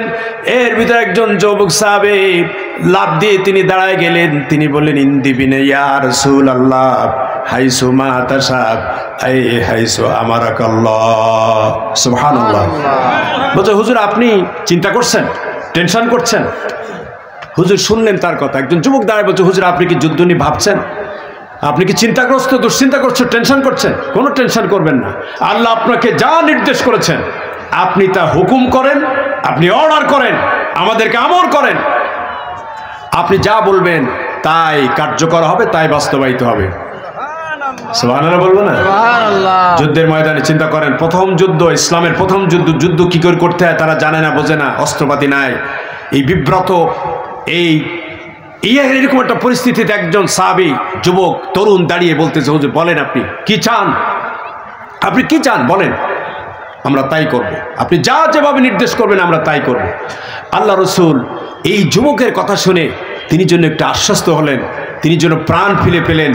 যে যুবক এই ধরনের কথা বলল, আশা জাগা নিয়ে কথা বলল, সে আরো বলল যে ফেরাউনের যুগে, হযরত মূসা ইসলামের যুগে যেমন মূসা ইসলামের অনুসারীরা ফেরাউনের সাথে লড়াইয়ের সময় তাকে আশ্বস্ত করেছিল আমরা ফেরাউনের বিরুদ্ধে লড়াই করতে যাব, কিন্তু ফেরাউনের এই বিশাল সমর শক্তি, বিশাল সামরিক বল, বিশাল জনবল, শৌর্যবীর্য দেখে ওরা ভয় পেয়ে গেল। ওরা তখন পিছু হটল। আল্লাহ রসুলের তৎকালীন নবী আল্লাহ রসুল মূসা ইসলাম এর সাহাবীরা, সাথীরা, তারা বলল আমরা ইজহাব আনতা ওয়া রাব্বুকা ফাকাতিলা ইন্না হাহুনা কয়দুন, হে নবী আপনি এবং আপনার আল্লাহ গিয়ে আর জিব্রাইল ফেরেশতা যা আছে সব মিলে আপনারা যে যুদ্ধ করেন, আমরা যুদ্ধ করতে পারবো না, আমরা এখানে বসে থাকলাম। ইন্না হাহুনা কয়দুন, আমরা বসে থাকলাম, আমরা যুদ্ধ করতে পারবো না। এ কথা কারা বলছিল কি বুঝতে পারেননি? মূসা ইসলামের অনুসারীরা, তার সাহাবীরা, তার উম্মতরা বলে আপনি আর আপনার আল্লাহ জিব্রাইল এরাই যে যুদ্ধ করেন ফেরাউনের বিরুদ্ধে, আমরা পারবো না, এত বড় শক্তির বিরুদ্ধে আমরা কি করে লড়াই করব। আজকে যদি আমেরিকার বিরুদ্ধে লড়াই করতে বলা হয়, বাংলাদেশের বর্তমান গভর্নমেন্ট প্রধান উপদেষ্টা ডক্টর ইউনূস সাহেব যদি বলে এখন আমেরিকার বিরুদ্ধে লড়াই করতে হবে, আমরা চার দোকান তো গরম করে ফেলতে পারি। কালকে সকাল 10টায় রিক্রুট হবে, সবাই যার যার ইউনিয়ন পরিষদে হাজির হবেন, কিন্তু লড়াই শুরু হবে। কয়জন যাবেন? তখন কিন্তু পরীক্ষা হয়ে যাবে। আচ্ছা আমেরিকাতে আরো বড় সুপার পাওয়ার বাদ দেন, ওই যে আমাদের যাদের সাথে অনিবার্যভাবে যুদ্ধ হবে, কোন পথ নেই, আপনি যুদ্ধে যান বা না যান, আপনি থাকেন মাথায়, আজ হোক কাল হোক এই হিন্দুস্তানের বিরুদ্ধে লড়াই হবে। যেহেতু হিন্দুস্তানের সাথে লড়াইয়ের কথা বলেছেন কে? আল্লাহ রাসূল। কে বলেছেন? আল্লাহ রাসূল। আল্লাহ রসুল কথা বলেছেন অথচ শেখাতে হয়নি, এরকম কোন ঘটনা আছে? না। আগামীকাল সূর্যটা যেমন সত্য, মহাসত্য, তার চাইতে মহাসত্য এই হিন্দুস্তানের বিরুদ্ধে লড়াই অনিবার্যভাবে আমাদের করতে হবে। সেখানে আপনি যদি লড়াই অংশ নিতে পারেন, নিয়তটা সই করে যেতে পারেন, তাহলে আপনার জন্য জান্নাত হাতছানি দিয়ে ডাকছে, ওয়েলকাম করবে আপনাকে, আসো বদরের সাহাবীদের মতো করে তোমাদের জান্নাতে পাশাপাশি জায়গা দেওয়া হবে। জোরে বলেন সুবহানাল্লাহ। আর যদি মুনাফিকের অবস্থান নেন তাহলে কিন্তু পরিণতি খারাপ হবে। আবু লাহাব, উতবা, সাইবার, আবু জাহেলদের সাথে পরিণতি হবে। কথা ঠিক কিনা বলেন? ঈমান ঠিক করতে হবে, আকীদা সহি করতে হবে। জীবনে বাঁচবো আর কয়দিন, কিন্তু দিন, ঈমান, ইসলাম, আল্লাহ এবং আল্লাহ রসুল আমার জীবনের চাইতে যদি শ্রেষ্ঠ সম্পদ মনে না করতে পারি, তার জন্য জীবনের সর্বস্ব ব্যয় করবার এই চিন্তা, এই আকীদা, এই ইতমিনান যদি আমি ঠিক না করতে পারি, আমার মৃত্যু মুত্তাকির মৃত্যু হবে না, আমার মৃত্যু হবে মুনাফিকি ফাসিকের মৃত্যু হবে। কথা ঠিক না বলে? সেজন্যে যে যতই আমল আখলাকের কথা বলি, বাঁচার পথ হচ্ছে একটাই। হাদিস শরীফ এসেছে কিয়ামতের মাঠে আল্লাহ পাক যখন কোনো বান্দাকে জান্নাত দিবেন, সেই জান্নাতের ভিতরে একাক স্তর আছে। সব থেকে বড় জান্নাত নবীদের। কাদের হবে বলেন? নবীদের। নবীদের। এরপরে কাদের বলেন? সিদ্দিকিন, তারপরে শহীদ, তারপরে মুহসিন। এই চারজনের প্রথম শ্রেণীর জান্নাত তারা পাবে। এই শহীদদের ভিতরে প্রথম শ্রেণীর যে জান্নাত, তার ভিতরে একজন শহীদ, তার যে জান্নাত দেওয়া হবে, তার দরজা, তার স্টেজ হবে 100। কত বলেন ভাই? সবাই বলেন কত? এই 100 দরজা মানে 100 স্টেপ বা স্টেজ, স্তর, 100 স্তর। এই 100 স্তরের 100 বাদ দেন, 1 থেকে 2 নম্বর যে স্তর, এই 1 থেকে 2 নম্বর স্তরের ব্যবধান, ডিউরেশন হচ্ছে প্রথম আকাশ থেকে দ্বিতীয় আকাশের যে দূরত্ব, প্রথম আসমান থেকে দ্বিতীয় আসমানের যে দূরত্ব, এর যে ডিউরেশন যত বড়, এই 100 স্তরের প্রথম স্তর থেকে দ্বিতীয় স্তরের দূরত্ব তার চাইতে আল্লাহ পাক বেশি করেছেন। এরকম 100তম স্তরের উপরে একজন শহীদকে, যে কেবলমাত্র তার দিলকে ঠিক করেছে আল্লাহর দ্বীনের জন্য, আল্লাহর কোরআনের জন্য, আল্লাহর জন্য, ইসলামের জন্য, তার রাসূলের জন্য তার দেওয়া জান আর মাল উৎসর্গ করবে, প্রকৃতপক্ষেই যদি করতে পারে, তাহলে এই শহীদকে আল্লাহ রাব্বুল আলামিন 100 দরজা বিশিষ্ট জান্নাত উপহার দিবেন। সুবহানাল্লাহ। সেই জান্নাতের লোভ আমাদের হয় না ভাই? কথা বলেন, হয় না? সবার হয়। তো সেই জান্নাতের বাসিন্দা যদি আমরা হতে চাই, এই আল্লাহর দেওয়ায় জীবনটা, আর আল্লাহ কি চমৎকার একটা ব্যবসা আমাদের সাথে করেছেন, মানে এক ধরনের মনে হয় কি পাগলামি ব্যবসা। কি আল্লাহ পাক এই জীবন, এই হায়াত কে দিয়েছেন ভাই? আল্লাহ। আল্লাহ পাক। এই হায়াত, মাল, সম্পদ, দুনিয়া যা দেখা যায় সব কার? তো সব বাদ দেন, জীবনটা অন্তত কার? আল্লাহ তাআলা দিয়েছেন। আবার আল্লাহ তাআলা বলছেন কি? ইন্নাল্লাহা আশতারা মিনাল মুমিনিনা আনফুসাহুম ওয়া আমওয়ালাহুম বিআন্না লাহুমুল জান্নাহ। আল্লাহ রাব্বুল আলামিন বলেন, নিশ্চয় আল্লাহ তাআলা ইশতারা, মাজি মাজুল, তাই তো? মাজি মাজুল, ইশতারা অলরেডি কিনে নেওয়া হয়ে গেছে, অতীতকাল কিনে নেওয়া হয়ে গেছে, যেটা কিনে নেওয়া হবে না, ভবিষ্যৎ না, অলরেডি এই ক্রয় বিক্রয়, এই এগ্রিমেন্ট আল্লাহর সাথে আমাদের হয়ে গেছে।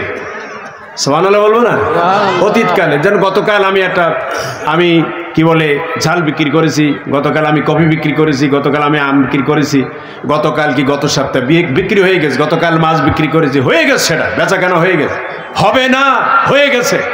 আল্লাহ তাআলা বলছেন যে আমি মানুষের সাথে, বান্দা বান্দীদের সাথে একটা এগ্রিমেন্ট করেছি, চুক্তি করেছি। সেটা কি? যে ওরা আমার জীবন দেবে আর মাল আমার কাছে দেবে, আমার কাছে দিবে, আর আমি ওদের কি দেব? সবাই বলেন জান্নাত। আচ্ছা, জান্নাতের মালিক কে? আল্লাহ। আপনার দাদার আমার বাপ? না। কথা বলেন না। আপনার নেতা নেত্রী কে বলেন? আল্লাহ। জোরে বলেন কে? কেবলমাত্র একচ্ছত্র মালিকানা জান্নাতের উপরে কার আছে? ওয়াইদাল মুত্তাকুন, আল্লাহ তাআলা যেটা মুত্তাকিদের জন্য তৈরি করে রেখেছেন। আরো জোরে বলেন সুবহানাল্লাহ। সুবহানাল্লাহ। এই জান্নাত যেটা কেবলমাত্র আল্লাহর, আর এই যে জান আর মাল দিয়েছেন এটা কার? এটা আমার শ্বশুর মশাই বোধ না কার? এই জান আর মাল কার? এটিও আল্লাহ তাআলা দিয়েছেন। তাহলে আল্লাহ জান্নাত তৈরি করে আমাদের জন্য উনি রেখে দিয়েছেন, আমরা আমল করে গেলি পাবো। ওটা এখন অবশিষ্ট আছে, রাখা আছে। তা আল্লাহর সৃষ্টি জান্নাত, আবার আল্লাহর সৃষ্টি আমাদের জানমাল, দুইটাই তো আল্লাহ। তা আল্লাহ আবার এই চুক্তি করছেন কার সাথে? তাহলে এইরকম ক্রয় বিক্রয়, ক্রেতার বিক্রেতা আমাদের সমাজে যদি থাকতো, তাহলে আমরা তারে কি বলতাম? সালাক সতুন না পাগল কি বলতাম? যে মালও আমার, জানও আমার, আবার টাকাও তার। নিজের ছাগল নিজের টাকা দিয়ে কিনতেছে, নিজের মাছ নিজের টাকা দিয়ে কিনতেছে, ওরা কি বলবেন? পাগল বলবেন না সালাক বলবেন? এখানে আল্লাহর তো আর পাগল বলা যাবে না, এখানে আল্লাহর হচ্ছে এহসান। আল্লাহ পাকের কি এহসান? আল্লাহ পাক কি করেছেন? দয়া করেছেন। আপনার প্রতি দয়া করেছেন, এহসান করেছেন। কি পরিমাণ এহসান! আপনারে দয়া করে তৈরি করলেন, আপনার 16 আনাই আপনার সৃষ্টির ব্যাপারে তার দায়ী দায়িত্ব। 4 পয়সা এই শরীরের পায়ের নখ থেকে শুরু করে মাথার চুলের অগ্রভাগ পর্যন্ত এই 3.5 হাত বডির ভিতরে আপনি বলেন তো, একটা পশম, গুরুত্বপূর্ণ অর্গানগুলো বাদ দেন, একটা পশম কি আপনি পাবেন যে এই পশমটা আপনি তৈরি করেছেন? আপনার বাপ দাদা করেছে? তাহলে সেই জানমাল যেটা আল্লাহ রাব্বুল আলামিন তৈরি করলেন, যে জান্নাত রাব্বুল আলামিন তৈরি করলেন, দুইটা তার কত এহসান করলেন, কত মুহসিন তিনি। সেই রাব্বুল আলামিন তিনি কি করছেন? ওই ছোট বাচ্চাদের মতো করে দাদা বানানা, ছোট সকালবেলায় হাত ধরে দাদা বানানা ছোট্ট নাতি ছেলেকে, পোতা ছেলেকে দোকানের দিকে নিয়ে যায়। দোকানে যেয়ে নিয়ে, আমার দাদা ভাই, আমার নানা ভাই আসছে, চা দাও। ও যা খেতে চায়, বিস্কিট দাও, কলা দাও, পাউরুটি দাও, কেক দাও, কত কি বলে, মজা করে কিছু খায়। খাওয়ার পরে যখন নেয়, কেক দিল, কলা দিল, যা দেখে ওই বাচ্চা খেতে চায় না ভাই? যা দেখে চোখে তাই খেতে চায়। এক পর্যায়ে দাদা পকেট থেকে টাকা, বিল সব দিয়ে দেবে। দাদা পরীক্ষা করবার জন্য পুতার কাছে, অথবা নানা পরীক্ষা করবার জন্য নাতির কাছে কলার একটা অংশ নিয়ে বলে, দাদা ভাই আমার একটু দাও। কেকের একটা অংশ নিয়ে বলে, দাদা ভাই আমার একটু দাও। অথবা চায়ের একটা অংশ নিয়ে বলে, দাদা ভাই আমার একটু, নানা ভাই একটু দাও। ওই নানা ভাই নাতি ছেলে অথবা পোতা ছেলে যেই দাদা নিয়ে এসছে আমোদ করে প্রমোদ করে, যেই দাদা পকেটে করে টাকা নিয়ে এসছে সমস্ত বিল দাদা দেবে নানা দেবে, তারপরও ওই পোতা ছেলে নাতি ছেলের কাছে দাদা বা নানা যখন চায় মজা করে যে আমার নাতি ছেলে আমার পোতা ছেলে দিতে চায় কেনা, তাকে একটু টেস্ট করতে চায়, কি ঠিক না? দেয় না, মোটেই দেবে না, একেবারে নাকড়া মারে, না দেবে না। ও যত ইয়ে করে তত নানা আবার চায়, তত ইয়ে মানে কোনো ক্রমে রাজি হয় না। তো ওই কলা, কেক, পরোটা, চা, বিস্কিট এটা দিলটা কে? নানা। বিল দেবে কে? আবার নানা চাচ্ছে অথচ নানার কাছে দিচ্ছে না। এই নানা যেমন নাতি ছেলের কাছে দাদার কে বলে পুতা ছেলের কাছে যেমন পাগলামি করে, নিয়ে আসলো ঘাড়ে করে, কোলে করে, পিঠে করে, কষ্ট করে বসালো, আবার বিলও দেবে সেই নাতির কাছে চাচ্ছে, নাতি দেয় না।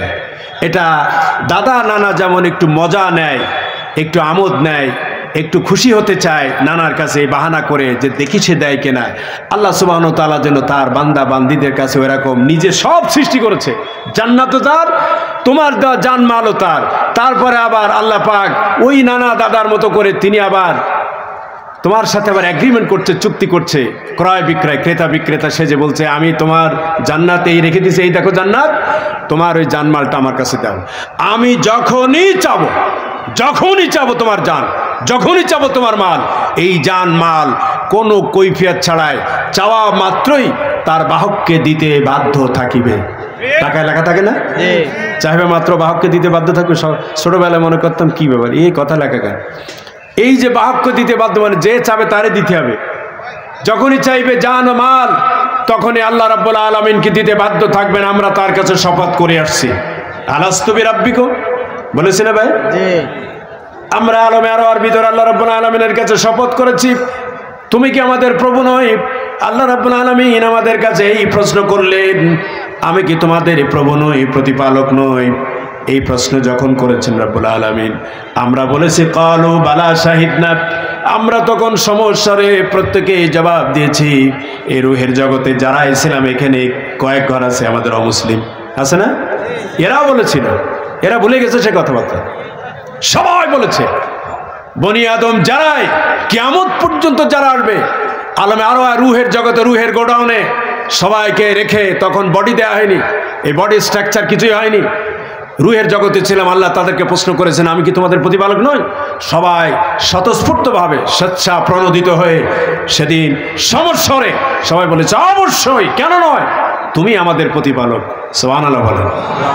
এরপরে যখন কার্যক্ষেত্রে আমরা পৃথিবীতে আসছি, ফাইজা হুয়া খাসিমুম মুবিন, আমরা তখন বিতণ্ডকারী ঝগড়াকারী হয়ে গেলাম। আমরা এখন চোখে চোখ রেখে আব্বার সামনে কথা বলতে পারি। ছেলে যে এখন বড় হয়ে গেছে, কি কথা ঠিক না ভাই? ছেলে যখন ছোট ছিল তখন কথা বলেনি, কোলে কাকে পিঠে করে মানুষ করেছে। এখন ছেলে বড় হয়ে গেছে, বাবার কথা বললি চোখে চোখ তুলে, চোখ রাঙ্গায়, মাথায় ঝাঁকি দিয়ে, চুলে ঝাঁকি দিয়ে এখন বাবার সামনে কথা বলে। আল্লাহ তাআলা সূরা ইয়াসিনের ভিতরে দুঃখ করে তাই বলেছেন যে তোমাকে এক ফোঁটা নাপাক পানি শরীর থেকে, পুরুষের শরীর থেকে বের হলে পরে এত নাপাক, বের হওয়ার সাথে সাথেই পবিত্র না হয়ে উপায় থাকে না, পবিত্রতা অর্জন করতে হয়। এইরকম এক নাপাক পানি তোমার জীবনের উৎস, তোমার জন্মের উৎস, কি ঠিক তো না ভুল? সেই নাপাক পানি থেকে, বীর্য থেকে তোমাকে তৈরি করলাম। এরপরে তুমি বিতণ্ডকারী হয়ে গেলে, ঝগড়াকারী হয়ে গেলে আমার সাথে আর্গুমেন্ট করো, তর্ক করো। আল্লাহ তাআলা দুঃখ করেছেন, আমাদেরকে পাঠানো হলো, এই পৃথিবীতে আমরা আসলাম। আল্লাহ তাআলা আমাদের সাথে এগ্রিমেন্ট করলেন, জান মাল তার, জান্নাতও তার। বললেন যে এই জানমাল যখনই চাবো তোমার কাছে আপাতত দিছি, 60 বছর, 70 বছর, 100 বছর মাল দিছি, যা দেখা যায় আম গাছ, জাম গাছ, এই বাগান সেই বাগান, পুকুর, মাছ, চাকরি বাকরি, ব্যবসা বাণিজ্য, স্বাস্থ্য, যা দেখা যায় সবটাই, সব নিয়ামত আমি আল্লাহ রাব্বুল আলামিন দিয়েছি। যখন ইসলামের জন্য, দ্বীনের জন্য, কোরআনের জন্য, ইসলামের বিজয়ের জন্য যখনই যা প্রয়োজন আমি আমার পক্ষ থেকে তোমার কাছে আবেদন করব, কোনো রকম বিতণ্ড ছাড়াই, কৈফিয়ত ছাড়াই, প্রশ্ন ছাড়াই আমার ইসলামের জন্য, দ্বীনের জন্য আল্লাহ রসুলের হাতে, তার উত্তরসূরিদের হাতে তুমি সুপর্দ করবে। যদি তা না করতে পারো, তুমি কন্ডিশন ফেল করেছো, ব্রেক করেছো, জান্নাত পাওয়া তোমার জন্য কঠিন হয়ে যাবে। ঠিক না? এখন যখন আলেম ওলামারা যায়, ইসলামী আন্দোলনের জন্য, ইসলামের বিজয়ের জন্য যখন পয়সা করি, মালের কোরবানির কথা বলা হয়, তখন আমাদের নানান রকম প্রশ্ন আসে না ভাই? এ ওসিলা, সে বাহানা, এ অজুহাত, নানান রকম প্রশ্ন আমাদের আসে। তাবুকের ময়দানে যুদ্ধ হলো, এই যে বদরের কথা বলতেছিলাম, আল্লাহর হাবিব সর্বশেষ যে যুদ্ধ করলেন তাবুকের ময়দানে, এই ঐতিহাসিক একটা যুদ্ধ হলো। সেই যুদ্ধের সময় আমরা লক্ষ্য করেছি আল্লাহর হাবিব তিনি এই যুদ্ধে যখন ডাক দিলেন, সাহাবায়ে কেরাম ইতিমধ্যে বিজয় অর্জিত হয়ে গেছে। সাহাবায়ে কেরাম তারা অনেক পরিপক্ক হয়ে গেছেন, পরিমার্জিত হয়ে গেছেন, অভিজ্ঞ সম্পন্ন হয়ে গেছেন। তারপর একটা যুদ্ধ থেকে ফিরে নতুন করে এই রোমান সম্রাটদের তাদের প্রভাবিত শক্তির বিরুদ্ধে যুদ্ধ করতে যেতে হবে। আল্লাহর হাবিব সাহাবীদেরকে তৈরি করলেন, তোমরা তৈরি হও। সময়টা ছিল বড় বেকায়দা, প্রতিকূল। একদিকে ছিল গরমের মৌসুম, আর একদিকে ছিল তাদের বার্ষিক যে ফসল হবে সেই ফসল কাটার মৌসুম। খেজুর ছিল তাদের বার্ষিক ফসল, সারা বছর শেষে খেজুর দিয়ে তারা তাদের জীবন জীবিকা নির্বাহ করতেন। আর 3 নম্বর ছিল, ওই সময়টা ছিল বড় দুর্ভিক্ষ, এই ত্রিমুখী বিপদের মধ্যে। আর চতুর্থ ছিল বিরাট পরাশক্তি। আজকের যেমন আমেরিকা, রাশিয়া বিশ্বের 2 পরাশক্তি, সেদিনে ছিল একদিকে রোমান পরাশক্তি, রোম পরাশক্তি, আর একদিকে ছিল পার্সিয়ান পরাশক্তি। এই পরাশক্তির বিরুদ্ধে লড়াই করতে হবে। মক্কার কাফেরগুলি তারা বারবার মুসলমানদের ভয় দেখালো, কার বিরুদ্ধে তোমরা লড়াই করতে যাবা? তোমরা কি জানো কার বিরুদ্ধে তোমরা লড়াই করতে যাচ্ছ, জিহাদে যাচ্ছ? এই মক্কার 2-4টা ছোকরা ছেলে পেলে, এই ছোকরা ছেলে পেলে এরা লড়াই করতে যাচ্ছে। ওরা বলতো পরস্পর, এরকম যখন যায়, আমরা বিভিন্ন প্রোগ্রামে যখন যাই, মিছিলে যেতাম, ছেলেরা, তরুণ ইয়াং যুবক ছেলেরা, ইসলামী আন্দোলনের যারা তরুণ যুবক আছে না বাংলাদেশে, আছে ইসলামী ছাত্র শিবির, সুবহানাল্লাহ বলো, আরো জোরে বলেন সুবহানাল্লাহ। তারা জীবন দিয়েছে বাংলাদেশের স্বাধীনতার সার্বভৌমত্ব অখণ্ডতার এক মূর্ত প্রতীক। প্রায় 250-র বেশি ছেলে তারা জীবন দিয়েছে বাংলাদেশে। আমার ভাইরা, তখন ওই পাশ থেকে অনেকে ভয় দেখাতো, মা হোক, বাবা হোক, প্রতিবেশী হোক, চাচা হোক, মামু হোক, বন্ধু হোক, গ্রামবাসী হোক, ভয় দেখাতো, কয় ছোকরা যাচ্ছে একেবারে ইসলাম বিজয়ী করে ফেলবে, এই করবে সেই করবে, কার বিরুদ্ধে লড়াই করতে জীবনটা দিতে যাচ্ছ? সেই সময় মক্কার ওই কাফেররা, মুশরিকরা ভয় দেখাতো। এই কয়টা গরিব মানুষ, কয়টা ছোকরা করে সমস্ত, এই কয়টা ছোকরা তোমরা যাচ্ছ পারস্যের এই পরাশক্তির বিরুদ্ধে লড়াই করতে, জীবন নিতে তোমরা ফিরে আসতে পারবা না। প্রকৃত মুমিন যারা, মুত্তাকি যারা, তারা কিন্তু এর পরোয়া করে নাই। তারা আল্লাহর সন্তুষ্টির জন্য তারা লড়াই করতে গিয়েছেন। কি কথা ঠিক না ভাই? তারা এই পরোয়া করেন নাই।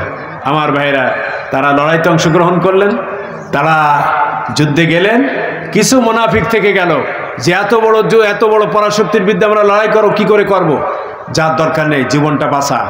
এখন যারা সাহস করে আল্লাহ রসুলের পরে আস্থা করে যারা লড়াইতে গেলেন, যার পরে দেখলেন যে ওরা যুদ্ধের ময়দানেই আসে না, সুবহানাল্লাহ বলবেন না? দেখেন, না যেই কিন্তু কেল্লা ফতে। আর যারা গেল না ভয়তে, তারা কিন্তু এই বিজয়ের সারথি হতে পারলো না। আরো জোরে বলেন সুবহানাল্লাহ। 20 দিন ওখানে অবস্থান করে আল্লাহ রসুল 20 দিন অবস্থান করলেন, করে উনি বিজয়ের ঘোষণা দিয়ে সেখান থেকে বিজয়ের সুসংবাদ নিয়ে ফিরে আসলেন।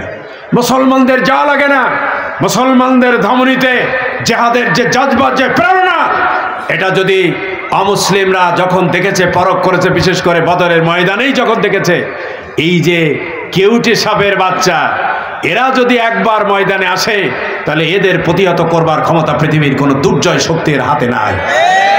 আমার ভাইরা, সেই বদরের ময়দানের যুদ্ধের কথা আপনাদের শোনাতেছিলাম।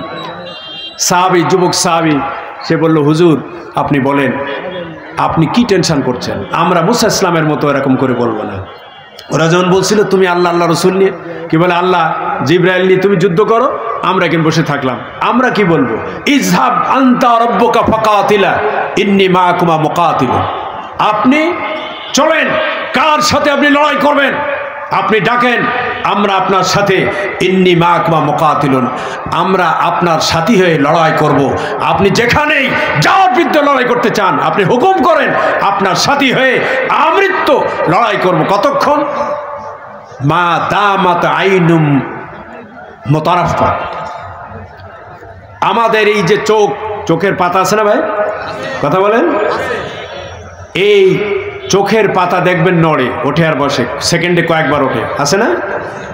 হাদিস শরীফের এই ভাষা, মা দামাত আইনুন তাতারাফা, যতক্ষণ পর্যন্ত আমাদের চোখের পাতা, চোখের উপরে যে পাতা আছে, এই যতক্ষণ উঠতে থাকবে, নামতে থাকবে, অর্থাৎ এটা যতক্ষণ পর্যন্ত ক্রিয়েটিভ থাকবে, অ্যাক্টিভ থাকবে, সচল থাকবে, অতক্ষণ পর্যন্ত এই কাফেরদের বিরুদ্ধে, ইসলামের দুশমনদের বিরুদ্ধে আমাদের অস্ত্র চলতেই থাকবে, চলতেই থাকবে। আল্লাহ রসুল একজন যুবক সাহাবী, তার নাম হাদিস শরীফে এসেছে মেকদাদ বিন উমায়ের, হযরত মেকদাদ, ওমর আরেকজন সাহাবী মেকদাদ, এর এই বক্তব্য শুনে আল্লাহ রসুল জন্য উজ্জীবিত হলেন। তিনি বলেন, ও সাহাবী, তোমরা যদি এইরকম চিন্তা চেতনা পোষণ করো, এই মন মানসিকতা যদি তোমাদের তৈরি হয়, তাহলে চলো কুমু বিনা ইলা জান্নাতিন, জান্নাতুন আরদুহা কারদিস সামাই ওয়াল আরদ, আরো জোরে বলেন সুবহানাল্লাহ। তাহলে চলো আমার সাথে লড়াই করে চলো ওই জান্নাতে যায়, যেই জান্নাতের প্রশস্ততা ওই বিশাল আকাশ আর বিস্তীর্ণ জমিন, এত দুভয়ের মধ্যে যেই বিরাট জগৎ আছে, তার চাইতে অনেক অনেক অনেক বড় যেই জগৎ, তার চাইতে বড় জান্নাত তোমার আমার জন্য প্রস্তুত করে রেখেছেন। চলো সেই জান্নাত লড়াই আদায় করবার জন্য চলো আমার সাথে চলো। আমার ভাইরা, সাহাবায়ে কেরাম প্রস্তুত হয়ে গেলেন। সেই যুদ্ধে 313 জন সাহাবী, তারা যখন লড়াইয়ের জন্য প্রস্তুত, এক পাশে দুইজন ছোট্ট তরুণ, কয়জন? দুইজন ছোট্ট তরুণ, মাআজ আর মুআওয়াজ রাদিয়াল্লাহু তাআলা আনহুমা, তাদের কথা আপনারা শুনেছেন ইতিহাসে। 8 বছর, কোনো বর্ণনা আছে 10 বছর, 8.5, 10, এই ছোট্ট দুই তরুণ সহোদর ভাই, তারাও আসলেন, তারা যুদ্ধে যাবে। এ কি মামা বাড়ির আবদার নাকি যুদ্ধ? চিন্তা করেন, এ কি ওই কি বলে কেশবপুরে কি মেলা হয়? মধুমেলা। মধুমেলা। এই মধুমেলায় যাওয়া, ওখানে যে আনন্দ করা, কি আশ্চর্য কথা। তারা যুদ্ধে যাচ্ছে, তো ইসলামের প্রথম যুদ্ধ, যেটাকে বলা হয়েছে ইয়াউমুল ফুরকান, সত্য মিথ্যার মধ্যে পার্থক্য সূচিতকারী যেদিন, হক ও বাতিলের মধ্যে স্পষ্ট পার্থক্য হলো যেদিন। পৃথিবীর ইতিহাসে কিয়ামত পর্যন্ত এই পৃথিবী যতদিন থাকবে, বদরের এই চেতনা নিয়ে দেখেন, আমাদের দেশের ইতিহাসেও বদর বাহিনী আছে, আছে না? এক দলকে বলে বদর বাহিনী। এই বদর আমাদের চেতনার নাম, এই বদন আমাদের সংস্কৃতি, এই বদন আমাদের আগামী দিনের বেঁচে থাকার অনুপ্রেরণা, স্পৃহা। সেই বদরের ময়দানে চলে গেল আবু জেহেলের বাহিনীর বিরুদ্ধে লড়াই করবার জন্য ছোট্ট দুধের 2 বাচ্চা। আল্লাহ রসুল সেখানে আপনারা শুনেছেন, তাদের বললেন, তোমরা এত ছোট মানুষ, তোমাদের তো নেওয়া হবে না। তাদের চরম আবদারের কারণে, অনুরোধের কারণে আল্লাহ রসুল বললেন, ঠিক আছে, তোমরা 2 জন একটু কুস্তি লড়ো, একটু মল্লযুদ্ধ করো, মাল লাগালাগি করো, আমি 2টা নিতে পারবো না, এর ভিতরে যে পারবে জিতে যাবে আমি তাকে নেব। আমার বাইরে ইতিহাস সাক্ষী, গোটা পৃথিবীর নতুন নতুন প্রজন্মকে চোখে আঙ্গুল দিয়ে মাআজ আর মুআওয়াজ যুদ্ধের প্রতি তাদের যে তাকাজা, তাদের যে ত্যাগ, তাদের যাবে, কিয়ামত পর্যন্ত পৃথিবীর সব মুসলমানদের জন্য একটা শিক্ষা হয়ে গেল। মাআজ আর মুআওয়াজ 2 ভাই লড়াই শুরু করে দিল। 2 বার মাআজ ছিল বড়, মুআওয়াজ ছিল ছোট। মাআজ যখন মুআওয়াজকে 2 বার করে ফেলে দিল, ছোট্ট মানুষ বড় ভাইয়ের সাথে পারবে না, শারীরিক শক্তি কম, খুবই স্বাভাবিক। 2 বার করে যখন ফেলে দিল, 3য় বার মুআওয়াজ তার কানের কাছে ঘাড় লাগায়া, ঘাড়ের উপরে কান লাগায়, মুখ লাগায় বলতেছো, ভাই আমি তো জানি এবার 3য় বার যদি তুমি ফেলে দাও, স্বাভাবিকভাবে তুমি তো ফেলে দেবে, 3য় বার যদি আমি পরাজিত হয়ে যাই, তাহলে যুদ্ধের ময়দানে আমি অংশগ্রহণ থেকে বঞ্চিত হয়ে যাব, মারুম হয়ে যাব। এই জন্য তোমার কাছে আবদার করি, একটা বার হলো, শেষবারের মতো তুমি বাহানা করে হলো, অজুহাত করে হলো, একটা বার তুমি আমার কাছে পরাজিত হয়ে যাও। আল্লাহর হাবিব এই দৃশ্য দেখলেন, আল্লাহর হাবিবের চোখের পানি এসে গেল। আরে এই যুদ্ধে আবু জাহেলের নাম শুনে বড় বড় মুসলিম জেনারেলরা পর্যন্ত, সৈন্যরা পর্যন্ত, ভাই ভাই এত বড় দুর্ধর্ষ জেনারেল আবু জাহেল, তার বিরুদ্ধে লড়াই করবার জন্য বড় বড় সাহাবীরা পর্যন্ত ইতস্তত বোধ করে। তার ভিতরে আমার ছোট্ট দুই সাহাবী যুদ্ধের ময়দানে যাবার জন্য পাগল হয়ে গেল। তারা প্রতিযোগিতা করে, কি তাকাজা তাদের, কি স্পৃহা তাদের, কি অনুপ্রেরণা তাদের। আল্লাহর হাবিব তখন বললেন, তোমাদের আর মল্ল যুদ্ধ করা লাগবে না। ও দুই ছেলে, আমার সামনে আসো, আমি তোমাদের দুইজনকে আমার জিহাদের ময়দানে সৈন্য হিসাবে পারমিশন দিয়ে দিলাম। এরা মুসলমানদের সন্তান, এটাই মুসলমানদের ঐতিহ্য। ও তরুণ যুবকরা, এ প্রসঙ্গে বলি, আমার মুসলিমনগর ইউনিয়ন, মনিরামপুরের, যশোরে, গোটা বাংলাদেশের এখন এই বয়সের তরুণ যুবকদের যে চিত্র, এখন তোমাদের বয়সে মাঝ মহব্বতেরা জীবন দিয়ে ইসলামকে টিকায় রাখার জন্য, দ্বীনকে টিকায় রাখার জন্য, কোরআনী সমাজ প্রতিষ্ঠার জন্য, আল্লাহ রসুলের সম্মান মর্যাদা রক্ষার জন্য তারা জীবন দেওয়ার জন্য প্রতিযোগিতা করে, মল্লযুদ্ধ করে। আর এই বয়সে তোমরা মেয়ে নিয়ে ভেগে মামার বাড়ি পালায় যাও। এই বয়সে তোমরা বিড়ি খাও, গাঁজা খাও, তাড়ি খাও, ভাং খাও, ইয়াবা, হেরোইন সবই হও। এর থেকে লজ্জার দুঃখের আর কিছু হতে পারে না। মুসলমানের সন্তানের চরিত্র এইভাবে হতে পারে না। মুসলমানের সন্তানরা অনুপ্রেরণা নেবে, শিক্ষা নেবে মাজার মোবাজের কাছ থেকে। প্রিয় ভাইরা, যুদ্ধের ময়দানে চলে গেল বিরাট জেনারেল।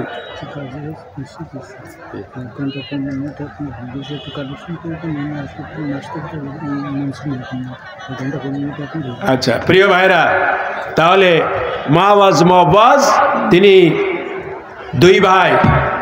এক পর্যায়ে আপনারা জানেন ইতিহাস, আবু জাহেলকে হত্যা করেছিল কারা বলেন?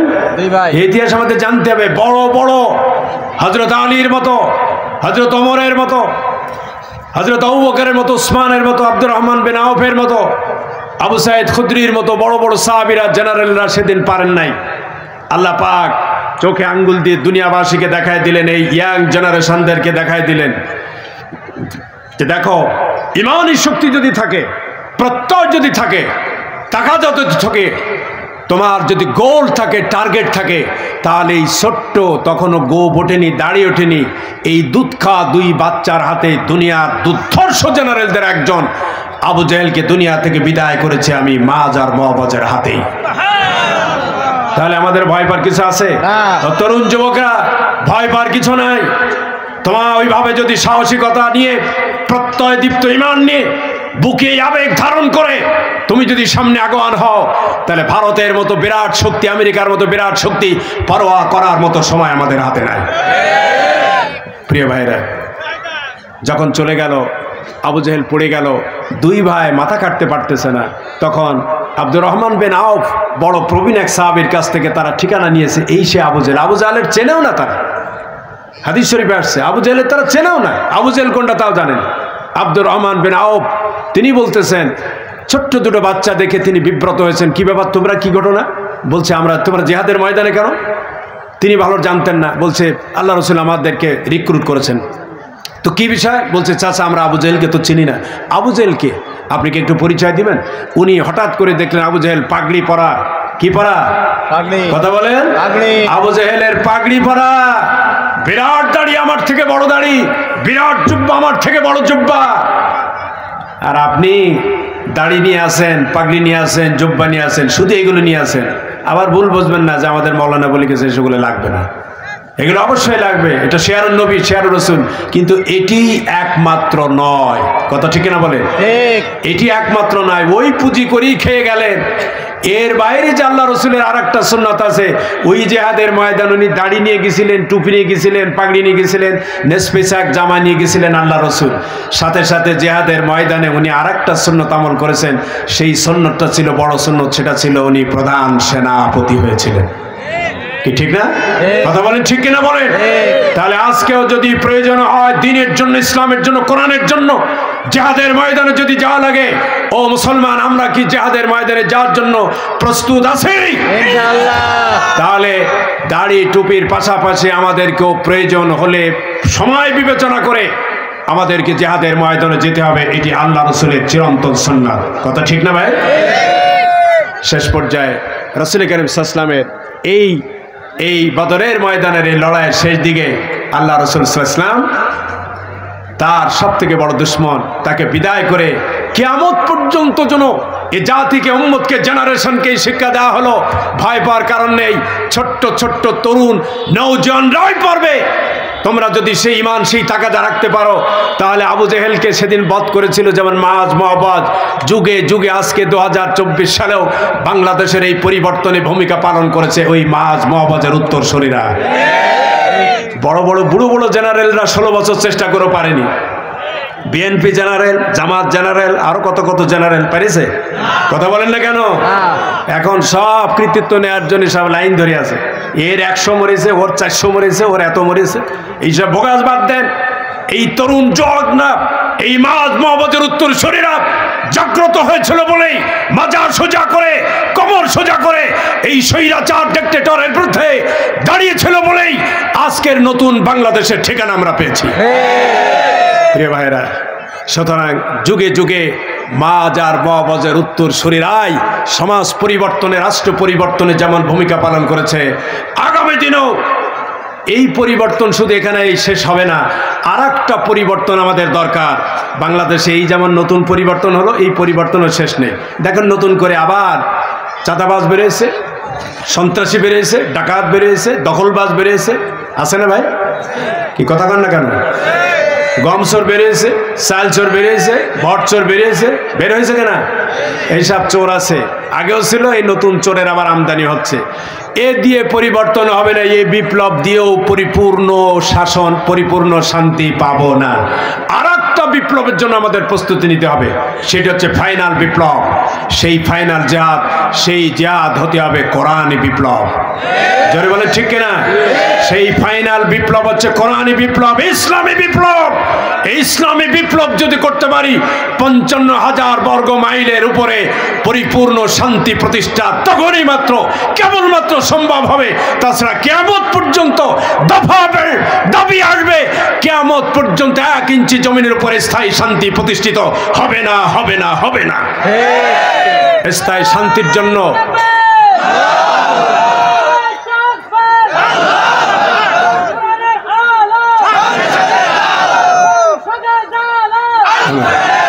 শেষ করি প্রিয় ভাইরা, আমার আলোচনা শেষ।